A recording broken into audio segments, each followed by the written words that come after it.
सुबह की धूप खिली हुई है। हीर कॉलेज जाने के लिए सड़क पर पैदल चल रही है। तभी पीछे से नवाब अपनी चमचमाती बाइक से आता है और हीर के पास आकर बाइक रोकता है। नवाब, आज कॉलेज साथ ही चलेंगे। हीर अभी कुछ बोलती उससे पहले ही पीछे से निमृत दौड़ती हुई आती है और नवाब की बात सुने बिना ही चुपचाप बाइक के पीछे बैठ जाती है।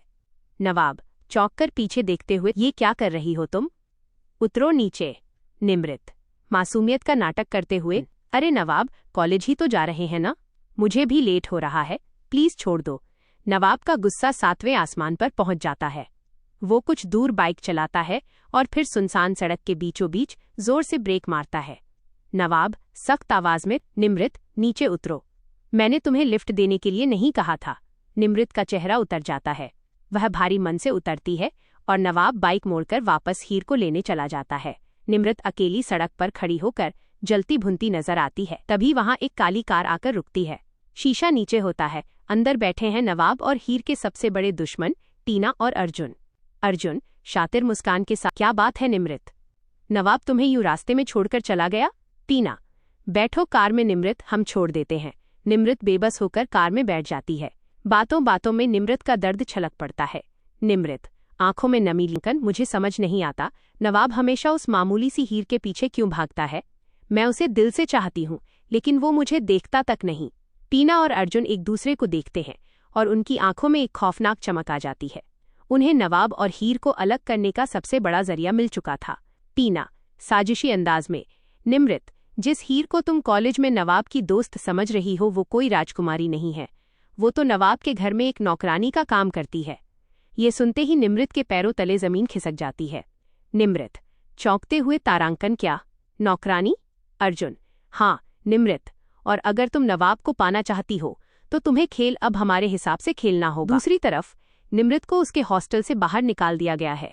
वह रोती हुई नवाब के घर पहुंचती है। दादी उसके आंसू देखकर पिघल जाती हैं। तभी वहां हीर और नवाब भी पहुंच जाते हैं। दादी कड़क आवाज में, तारांकन, जब इस घर में नौकर नौकरानियों के लिए कमरे हो सकते हैं तो निमृत के रहने के लिए क्यों नहीं? निमृत आज से इसी घर में रहेगी। हीर खामोशी से खड़ी सब सुन रही है। नवाब विरोध करने की कोशिश करता है। नवाब, लेकिन दादी, निमृत यहाँ क्यों? दादी बात काटते हुए, तारांकन, कोई बहस नहीं नवाब, और सुन हीर, निमृत इस घर की मेहमान है। आज से उसकी हर जरूरत का ख्याल तू रखेगी। उसके कमरे की सफाई से लेकर उसके खाने पीने तक सब तेरी जिम्मेदारी है। हीर की आंखों में आंसू आ जाते हैं लेकिन वो सिर झुकाकर कह देती है, जी दादी जी।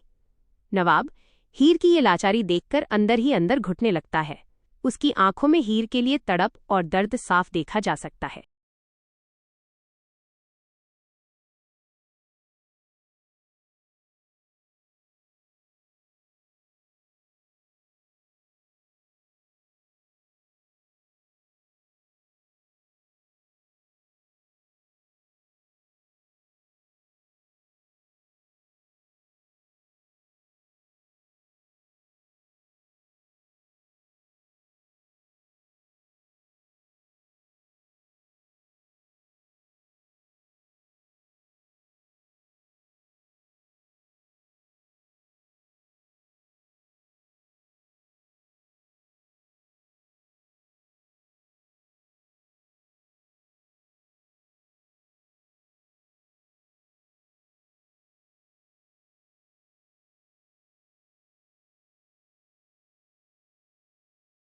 निमृत अपने कमरे में खड़ी होकर हीर को हुक्म दे रही है और हीर उसका सामान रख रही है।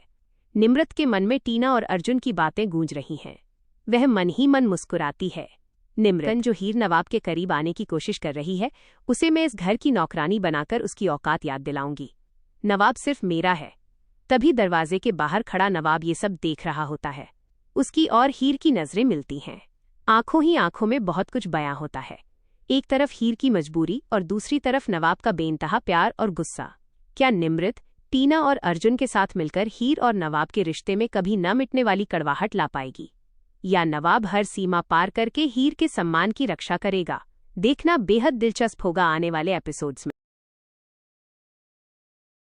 सीरियल की ऐसी ही हर छोटी बड़ी धमाकेदार अपडेट्स और आने वाले ट्विस्ट्स सबसे पहले जानने के लिए हमारे चैनल को लाइक और सब्सक्राइब करना बिल्कुल न भूलें।